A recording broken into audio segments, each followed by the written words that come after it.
I'm Aaron Baker from PhoneDog.com, and while the focus is often on devices from LG, Samsung, HTC, and more, Huawei is an increasingly interesting competitor in the high-end smartphone space. They've released the Huawei Ascend P6, and we're taking a look at it in the full PhoneDog video review. Granted, it's hard to get the Huawei Ascend P6 in the US, but if you're in a market that supports it, this is a nice little Android phone that brings some different things to the table. It's got a nice design here with the metal on the sides, as you can see, and then of course on the back, really a clean looking device with a curved edge at the bottom, and then up top, again, that metal around the edge. Now specs wise here, you're looking at a 1.5 gigahertz quad core CPU. You've got Android 4.2 Jelly Bean here with Huawei's customizations and some interesting customizations at that we'll talk about in just a second in the video. 8 megapixel camera, 1080p HD video recording, 8 gigabytes of internal storage, 2 gigabytes of RAM. And then battery wise, you're looking at a non-removable battery in here that's 2000 milliamp hours. So a nice decent sized battery given the fact that the display here sits right at a reasonable size of 4.7 inches with 720p HD capabilities. I want to thank Huawei for sending this device to us for review purposes, and thanks to our partners at Best Buy Mobile for giving us devices like this for use in our One Paw Bandit giveaway game. When you go into Best Buy Mobile, you'll walk out working. They'll make sure your email, your web, your contacts, your settings, all that good stuff is good to go. So when you walk out the door, you're ready to rock thanks to Best Buy Mobile. We give away phones to you for free on the site at instantwin.phonedog.com, so be sure to check that out. Now, this is running Android 4.2 Jelly Bean with Huawei's customizations, like I said, but there's a lot of differences under the hood. But before we get too far into that, I want to show you what the outside of this device looks like. You've got a SIM card removal tool hidden right here in the 3.5 millimeter headphone jack down here at the bottom. Go ahead and pop that right back in. You've got your micro USB charging port up top. You've got over here your power button, your volume rocker, your micro SD card slot, and your micro SIM card slot. And then on the back, 8 megapixel camera here with Huawei logo. Now, this is not a device that's available on carriers in the US, so if you do bring this in to use on T-Mobile or AT&T, it's a micro SIM card slot, and you'll get HSPA speeds, the band-wise, HSDPA 850, 900, 1700, 1900, and 2100. So a nice little phone all around if you can get it for a decent price. And you can see the on-screen buttons here. And again, Huawei's customizations run relatively deep on this device. You can see the shortcuts up top, and then I can go to more, for example, and select more of the shortcuts and move them in and out as I see fit.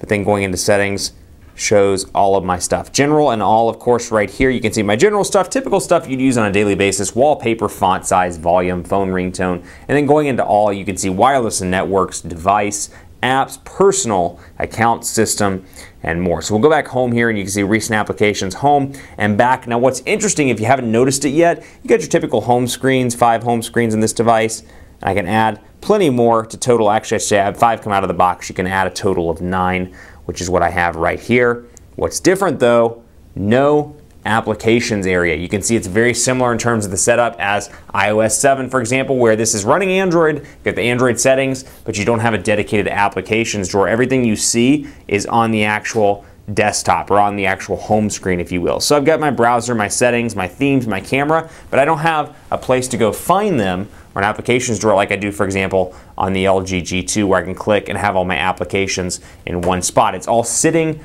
on a home screen. Again, very much like iOS 7 with no applications drawer. So really interesting, different for Android here. And I can see settings again. I've got profiles, music, gallery, themes. We can go into themes here, for example, and take a look at Halo Taste. Taste is one of my favorites, so I'll go in here and apply that. And the theme will change, but again, everything on the desktop. So you may love that, you may hate that, but keep that in mind as you go and potentially look at buying this device. It is a little bit different in that regard. Tools here as well, Google applications, all right here out of the box. So you've got the same stuff. You've got Gmail, you've got all that, and the apps, of course, will download on to the display.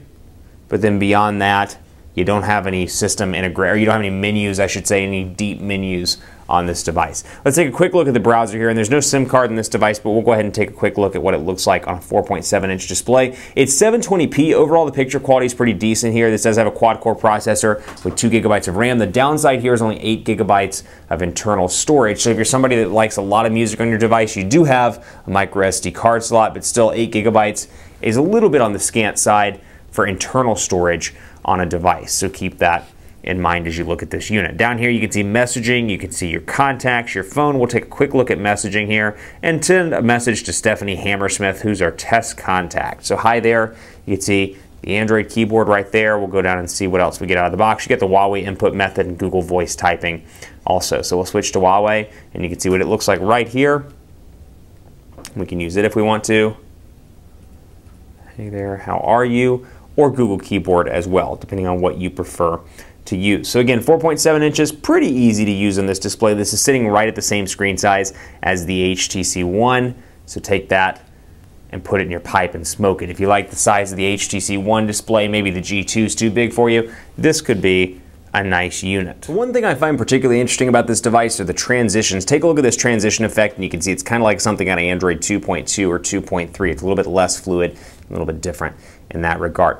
8 megapixel camera on this device. We'll take a quick look at that before we round out our quick review of the Ascend P6. Now 8 megapixels has 8 megapixels, 1080p HD video recording capabilities. 8 megapixels has 8 megapixels, kids. You remember that back at home. And then you can see down here, single, smart mode, beauty mode, HDR, panorama, and effect. You got a couple of different options here. And capture smiles. Who doesn't want to capture smiles? I read a report today saying Dallas is the happiest city in the U.S. We love smiles here in Dallas-Fort Worth. So that'll be great on this camera. Then you got the front-facing camera here, flash as well. Overall image quality is pretty decent on this device. Nothing to write home about in comparison to the 13 megapixel shooters on some of the competitors, but again, that's really not a bad picture when you look at that just quick shot that I took of the LG G2. Pretty clear. I can see the texture on the battery door here on the back of the device. The AT&T globe is clear, and I've got up and down volume buttons that are very clear and easy to see. And you'll notice the on-screen buttons go away or minimize when I go into the camera. So all in all, this device is going to be, first of all, kind of hard to get if you're not in the US, but it's a nice little device. But again, I wouldn't pay probably as much as some of the companies are going to want to bring this in. If you're looking at $500 to $600, there are better alternatives on the market. If this device is priced at around, let's say $350 or $400 even unlocked, definitely worth considering. It's just a little bit different with the way that the menu is set up. But overall, a pretty decent little high-end smartphone from Huawei. Keep it locked on the site for continuing coverage. I'm on Twitter at phonedog_Aaron, Facebook, facebook.com/HiAaronBaker. Thanks for watching. Keep it locked right here for more on the Ascend P6. It's apparently it downloads applications. Thanks for watching. You know what? We'll do a Quadrant Standard Edition really quickly before we sign out here and see what our benchmark score is. But let me know what you think of the Ascend P6 on Twitter at phonedog_Aaron. We'll run the CPU test here and see how it performs in real life. We got a 20,000 score earlier today on the LG G2, so compare that with its quad-core Snapdragon 800 CPU to what you're seeing here on this device, and it's loading. 3,198, it pales in comparison to some of the other quad-core devices that you can get on the market right now. Keep it locked on the site for more on the Ascend P6, and as always, I'll see you next time.